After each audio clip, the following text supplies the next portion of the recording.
Okay, bismillah. For this last part, if you want to stand up, if you'd like to stand up.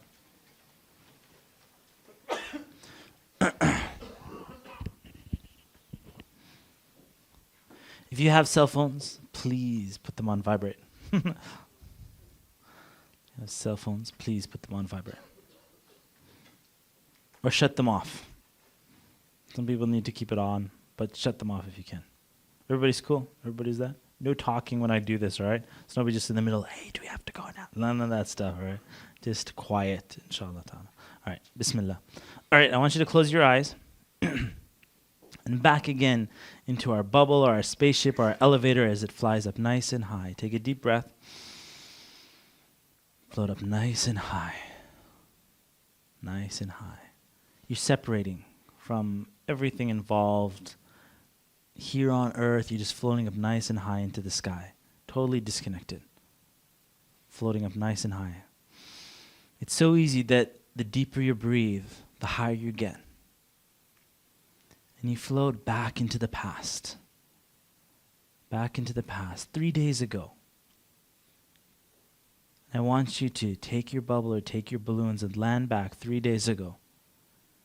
And it was at that time that you were looking forward to attending this interesting seminar that you've heard about called The Millionaire Who Went to Jannah. You traveled far to be here. You've heard a lot about it. What will be spoken in the seminar? And the seminar begins.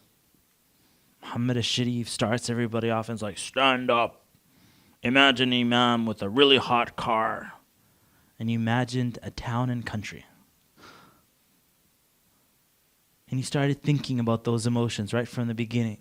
You may have judged the imam and asked yourself, where did those emotions come from? Why was the imam late for salah? And you learned more that really you were just defining yourself. And you started getting in touch with what was going on inside your heart with this connection to this test of Allah subhanahu wa ta'ala called money. As the day went on, you started learning more about the fact that this money is a test of the test of Allah subhanahu wa ta'ala. Great men and women have gone to Jannah with this tool called money, and horrible men and women have gone to hellfire with this tool called money. It's just a magnifier. Dude, don't blame me, said the money, said Bilal's $20 bill. And so as the day progressed, you realized that Allah subhanahu wa ta'ala, this is something that Allah azza wa jal tests us with. And it's not necessarily going to take a person to paradise or hellfire, but it depends on what you do with it. It's just a means to an end. A means to an end, as Brother Abdurrahman said it. You wrote your story. And I said, cut it and write down your real story. And then I said, cut it, write down your real story. And you started getting deeper and deeper. And you realized that somehow there's a connection to Iman. And you started charting out your Iman with your wealth. And you said to yourself, wow, I never realized that this money could be a path for me to come closer to Allah subhanahu wa ta'ala. And then Uthman radiallahu anhu came to your mind, and how he had purchased Jannah with his wealth. You then learned about money beliefs. Money is, actually, ultimately, and you came to the conclusion that money is. That's right. Does Allah want you to be thankful? Yes. Does Allah want you to be rich? Allah subhanahu wa ta'ala needs the righteous people to have the money. And you choose to be a رجل صالح. مات اليوم رجل صالح. قوموا فصلوا عليه. Today a righteous man has died. Stand up and pray for him, as the Prophet ﷺ said. You realize that if you're swimming, you need two things to survive. You need to tread water, and you need to swim forward. And so you realize up until now, you may not have even been treading water, and you may not have been swimming forward. And you realize that one of the actions that you will do, and this is a principle in life, just like all principles, like that karate class, you don't want to take the nunchucks and strike yourself in the back. You've got to apply the principles. You've got to swim forward, and you've got to tread water. You realize that there's 4 roads that lead to wealth, even though you thought before that there were only one. There was the business owner and the self-employed, the investor, and the employee. Why does everybody focus on the employee? Why does everybody focus on that one paycheck? You wrote down your behavior, how you deal with money, waiting for your paycheck, and dealing with it. And we learned that some people have to give their paychecks to their parents. There's a cycle, an addiction that takes place at that point. Then you made a list of your expenses. And you say, even though I make so much money, why am I broke? And when you start listing everything out, you realize that even though there's one source of income, you have hundreds of expenses. And they keep piling up and piling up. And you realize, subhanAllah, that with that knowledge comes power. Just opening your eyes and not being hit into it.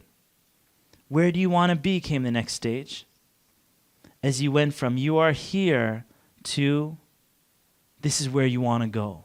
Who wants to be a billionaire? Hazim said, I do. And then we realized that billionaires, there's only a couple of hundred of them in the world. And that's not necessarily the lifestyle that you want to live. Who wants to be a millionaire even? What is it that you actually want? And we got clear and specific about that. Freedom from what? If you love your job and you're benefiting human beings, why would you want to be free from that? And we realized that those people that love their job and put their heart into it, not thinking that they're pawns, not thinking that their boss is a slave master, but they actually put their heart into it, that those will be the people that thrive. Whether they're employees or managers or visionaries, they will thrive if they love what they're doing and they have fun doing it and it's bringing benefit to others. How much does a dream cost? Subhanallah for that blessing. We woke up this morning thanking Allah Azza wa Jal that we have the ability to dream. Allah subhanahu wa ta'ala gave us that power as He told the angels, Inni a'lamu ma la ta'lamun, when they said that human beings would cause corruption. The human being has the ability to do massive good.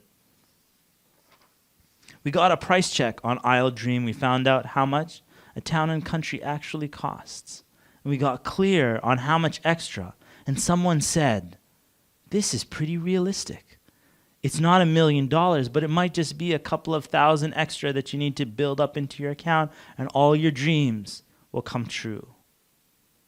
And then we drove to moving Targetville, and we realized that we'll never arrive if we keep changing the target. So where are we going to grow then? We will grow in our ibadah. We will grow in our benefit.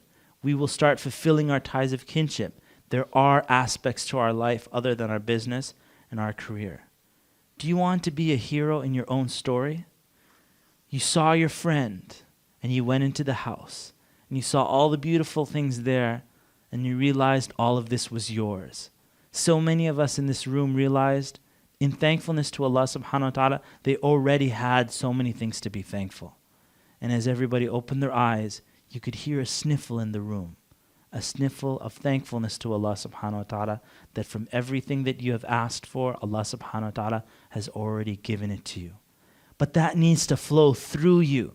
When Allah subhanahu wa ta'ala gives you something, He says, spend from that which I provided for you. And you realize that if you want to spend, or if you want to build a masjid, or you want to do the great things like go for hajj or pay zakah, you need assets.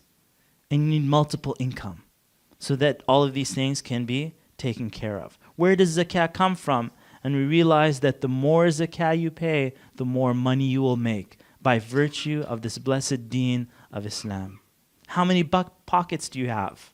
And we realize that the person who has a big plate eats a lot, and the person who has a big bowl of soup just keeps slurping and slurping and slurping. And if your pocket is only one, then you will keep spending and spending till its end. And so we learned about the security pocket, and then you felt secure. You learned about the fun pocket, and then you felt like excited that you can have some fun with this money. And you learned that the investments, and then when anytime someone would say to you, you spend foolishly and crazily, you'll say, you haven't been to the millionaire who went to Jannah. You don't know what I'm doing. What position will you play? You saw the organizational chart, and you looked over it, and you thought, man, I do every single position in this chart, and half of them I actually don't do. And you realize then why your idea or how your idea needs to move forward. Some people come with a business idea and immediately Muhammad al-Sharif tells them off. Why? Because they haven't thought of one thing first. That is their niche market. Who are they selling to? Before you open up a Chinese antique shop, Muhammad al-Sharif says, don't build it in Winnipeg. Build it in China, in a Chinese antique district. Would you work for fun? A simple 2-step process, a newsletter, an ebook, tie them together and give them out for free. And someone said, but I don't know how to write. And then all it took was just a compilation of some quotes, a little advice, a lecture that the person was able to give, turned into a CD baby, turned into a do-it-yourself, uploaded, and it's ready to be sold. And it was so easy, so easy.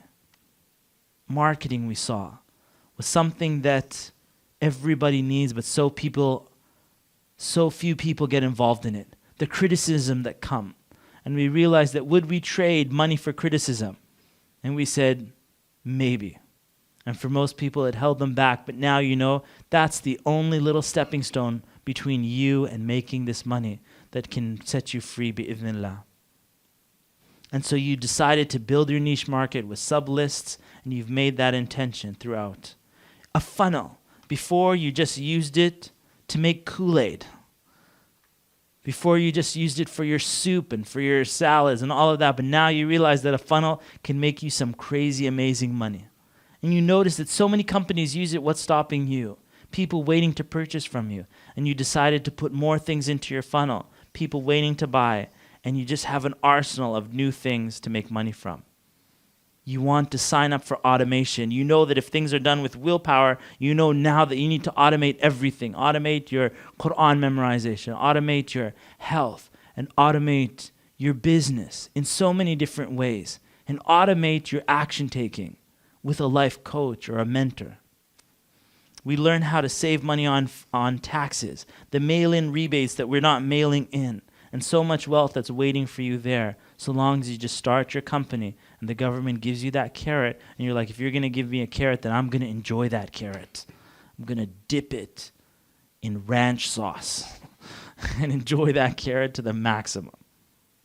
And then you learned about eagles. And you thought to yourself, yeah, I can teach a duck to fly like an eagle. And then you realize, no, it's a duck. You might have friends that are ducks, and you realize you need some eagle friends. And you realize that in your company, your organizational chart, these are the people that you want to attract, and these are the people you need to be patient with, and you need to become an eagle yourself in order to bring them together. And then you balanced your life. You've now shut off your cell phones and realized that this money was meant to serve you, as the Sheikh said. It's meant to serve you. And if it can't bring you benefit, then what's the point of the money? And so with that money, you shut off your cell phone at night, you shut off your email, you look at your family members with a smile, and you're paying attention to them. And you realize that between two people, if you let money flow through you, creating jobs, giving sadaqah, giving qard hasan, that the money comes back to you. And that's the whole flow-through method. Delegation, and then the wealth just keeps building and building and building upon you. And now, coming to the end of this journey, you go on another journey, and that is a journey into the future. A journey which, if you'll give me permission, I want you to feel some pain. If you feel this pain, I promise you that the pain will intensify into the future. You say, why would I want the pain to intensify? And I would say the pain will intensify if you take no action. If you're willing to take this journey with me and you take no action, the pain will intensify. What is the body telling you when the pain intensifies? It's telling you that this is not how you should be living your life. It's telling you that you have more potential than this. Allah subhanahu wa ta'ala needs more from you. So when you feel that pain, don't try to shut it off. Don't try to take a pill. Don't try to shut down that pain. But say, I respect you, pain, for trying to save me. And I will listen to the alarm clock and I will wake up. So I want you to imagine right now that you have taken no action from what we have said. No action is taken, no action is planned, nothing happens. What will change in your life? If wealth is a problem and you've been in debt, you will find that the debt intensifies. The debt, did I say death? The debt intensifies. What does that do for your children? Or if you don't have children, is the excuse money? If you're not married, is the excuse money?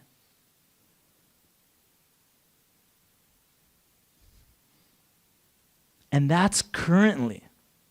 That's right now. And these are the consequences. What are you not able to participate in because of the money issue? Do you have to rush off somewhere right now because of money? Has money become your slave or has it become your master? And pretty much it's the master for most people.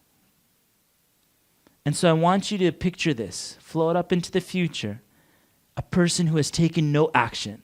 This may have happened for you in the past, and float 5 years into the future of taking no action. Because when you take no action, things start to snowball. They start to build on one upon the other upon the other. And so 5 years from now, any consequences you have with this money issue, 5 years from now will intensify. I want you to look at yourself 5 years in the future. Remember that dream that we were talking about earlier? That's your friend's dream. That's not yours. 5 years from the future, if you take no action. You're looking in the mirror, what do you see? Someone who had said, I'm going to study, but I didn't really benefit, blah, blah, blah. And they took no action. They made excuses. Are you in a different job, or are you still whining about your job? Where are you? Are you even married, or are you still living with your parents? And your wife saying, we need to move out.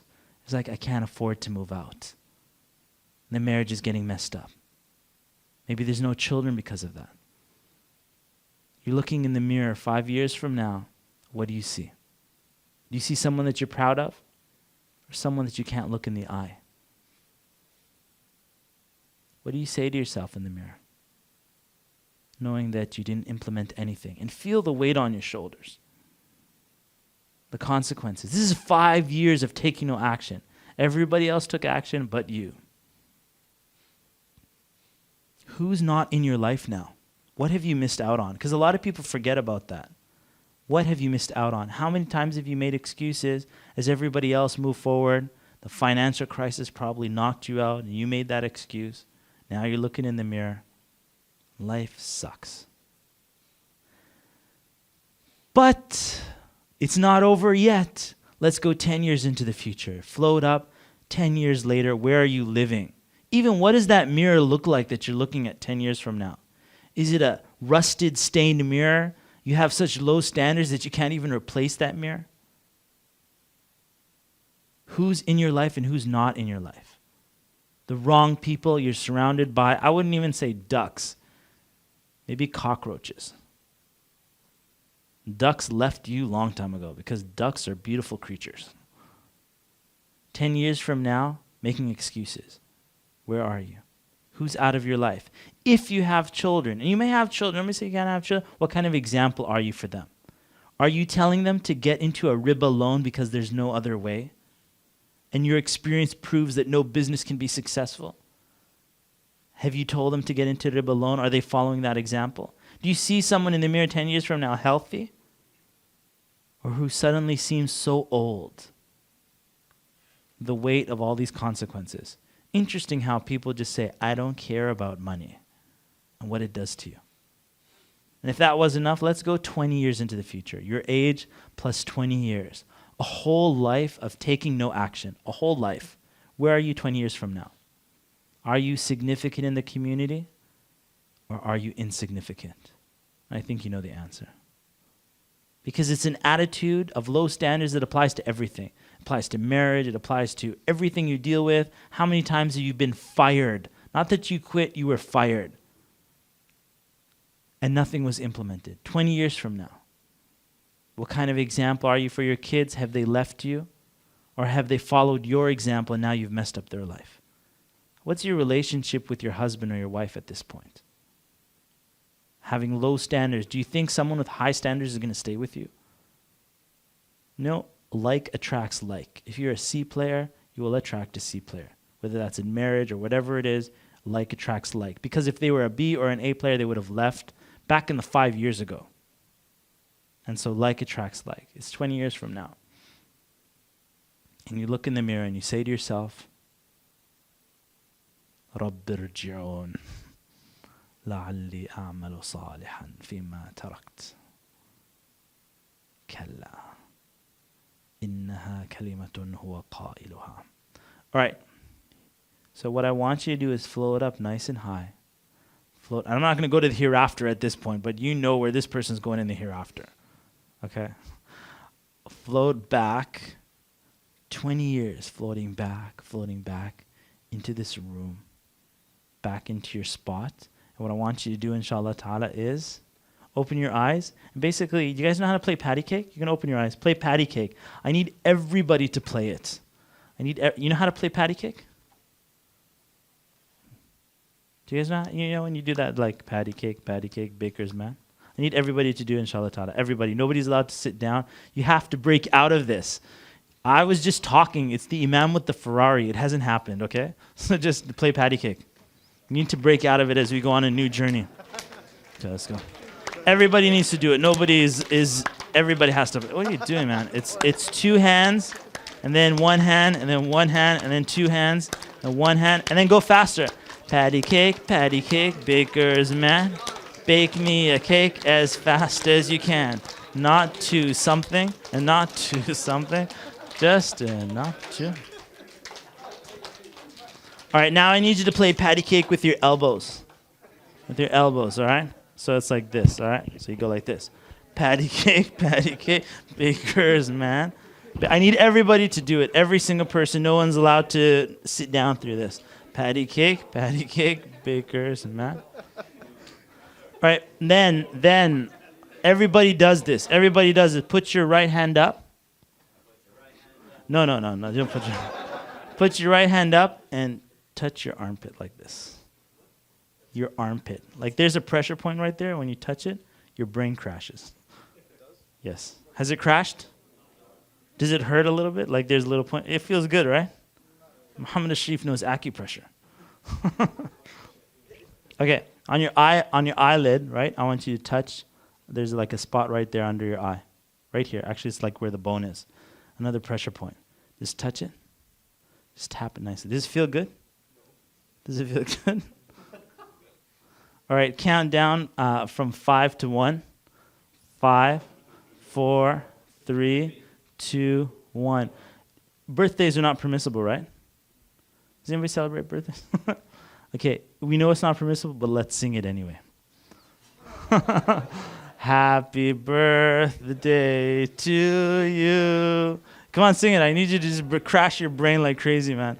Happy birthday to you. Happy birthday, dear Muhammad. Happy birthday to you. And now everybody cheer. Woo! Okay. Did you guys get the Shiur on tape? Yeah. For the YouTube video, how was Muhammad Ashrif able to pull this off? Right? Okay. We'll take another journey. Wa alaykum assalam. Tafaddal. No, you're not late. Just stand on the side there. Everybody's standing up in here. All right, that was a perfect brain crash. It's like it came from a mountain, just said, Assalamu alaikum. This is Tariq from Houston. Okay, so our next journey, close your eyes. Bismillah, we're taking another journey. And this is a journey of actions. And so it has come to the end of the seminar. You float up nice and high into the future and you decide to take action immediately. You have the list of 3 things and there's some coach that's supposed to be following out. Like, forget the coach. Are they going to follow up within an hour because I'll be done by then? That's the attitude. And so you take action, small actions, but subhanAllah, they make all the difference. A new bank account has opened up. an investment is taking place. You made a partnership with someone else, and that happened immediately. Tonight, you took action. And what consequences, or shall I say, rewards, will come to that person? In that moment of decision, you decided to automate your investments. And what will that do in the future? Will the person start making money on us? Oh, definitely. The rewards start piling up from there. And the person has made that decision very early on. So then you float up nice and high into the future 5 years from now, and you look at the mirror, someone who has been taking action for the last 5 years. They have been marketing, they have been testing, they have been putting everything into their numbers. It's been 5 years into the future, and you look at your dream house, the one that you built, and you walk up into the mirror, and that house that you saw your friend have, this house is way better than that. You look into the mirror 5 years from now, and what do you see? Are you standing taller? Are you standing brighter? Who's in your life now? Were you able to get married? Or were you able to... What was it for you? And so as you look into the mirror, what do you say to yourself? That's right. Who's in your life now? What kind of benefit are you bringing? How much qard hasan have you been giving to people? How much sadaqah has happened? How much benefit? And how much lack of anxiety has now happened? Lack of any stress. The safety bucket, the investment bucket, and now you just got one thing that you're connected to called the fun pocket. Everybody says, why are you having so much fun? And you smile and you said, because 5 years ago, I attended this event called The Millionaire Who Went to Jannah. Alhamdulillah. But here's the good news, is that it doesn't stop there. You want to go 10 years into the future, and everything just compounds one on top of the other. More sadaqah, more masajid built, more benefit that you're bringing to the community, less stress, more jobs being created. You're an example. Someone gives you an award 10 years from now. This is a person who takes action. This is a person who takes action 10 years from now. Where are you and what's in your life? Who's in your life now? You look in the mirror 10 years from now, and what do you say to yourself? What kind of example are you for your children? Someone who lives through action. What kind of advice do you give your kids now, 10 years from now? That this is not advice, don't do what I did, but advice of, do what I do. And do even better than that. And your kids say to you, Mama or Baba, you're awesome. And if that wasn't awesome enough and amazing, go 20 years into the future. Long ago, you had your dream car, and long ago, you've had your dream house, and that was taken care of. You knew you didn't need to grow in those areas. You started growing in your connection to Allah subhanahu wa ta'ala. 20 years from now, the money issue, the money has become your slave, as it was always meant to be. Just a piece of paper that now works for you. 20 years from now, and by now you're probably getting closer and closer to your grave. And you lived a life of action. You've lived a life who's someone who kept their iman level with their amount of money. And because you've made so much money, your iman has been kept up that high. You didn't sabotage it because you knew it was a gift from Allah subhanahu wa ta'ala. 20 years from now, looking in the mirror, what do you see? Are you healthier? Do you got like a nice tan?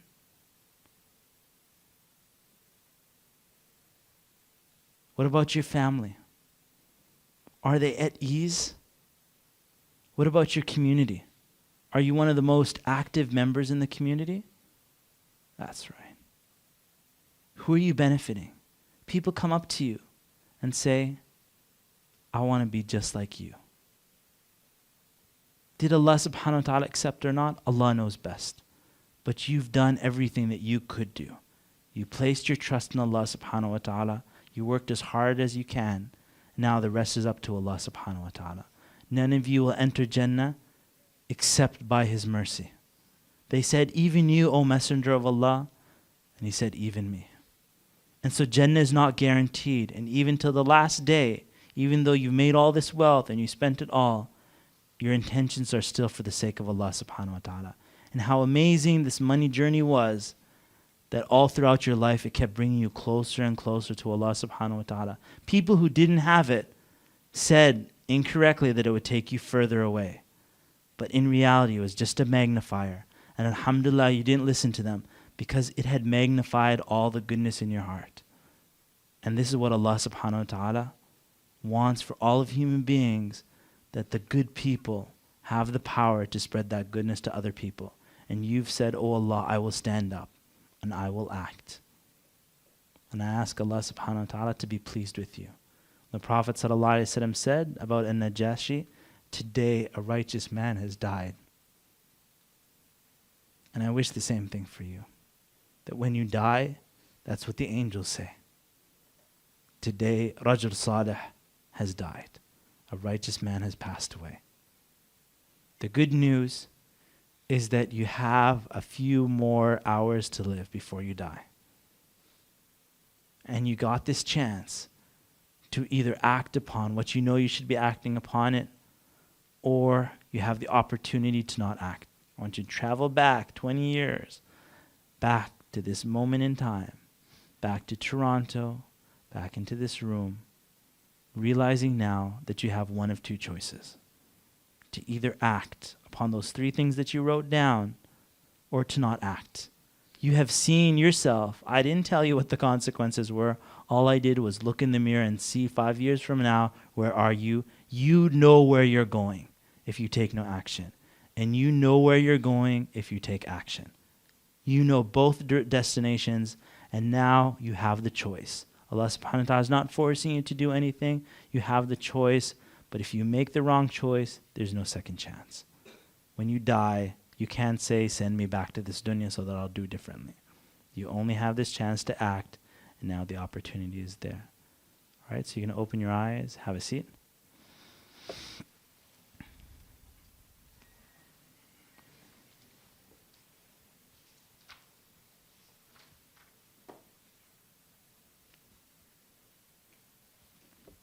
Wallahu ta'ala a'lam. And that's it, we're done. سبحانك اللهم وبحمدك أشهد أن لا إله إلا أنت استغفرك وأتوب إليك